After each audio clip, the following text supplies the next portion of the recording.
You can make fluffy Japanese cheesecake at home with just a few easy steps, and a lot of eggs. Start by melting butter in a pot over medium heat, then add cream cheese and milk.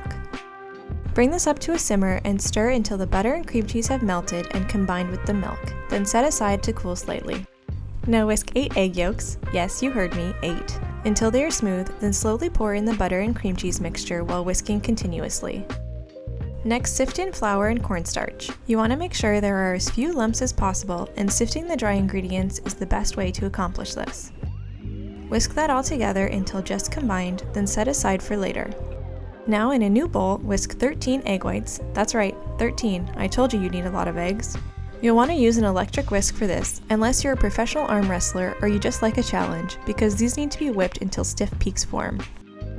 When the egg whites are almost completely whipped, add the sugar in 2 batches, whisking in between to prevent the egg whites from deflating.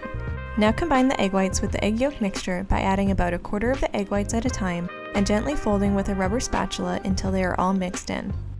Transfer the batter to a cake pan or springform pan lined with parchment paper.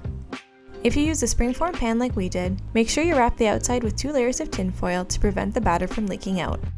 Give the pan a little shake, then place it in a roasting pan and fill the bottom with about an inch of hot water. Bake at 320 for 25 minutes, then reduce the heat to 285 and bake for another 55 minutes. When it's done, allow to cool slightly, then invert the cake onto your hand and slide it out of the pan. This is the best way to remove it so the top stays fluffy, but be careful since the cake might still be hot. Remove the parchment paper and dust the top generously with powdered sugar. Use a bread knife to cut your slices since you don't want to squish it, then serve warm with your favorite fruit on the side. Subscribe to Dished for more delicious recipes.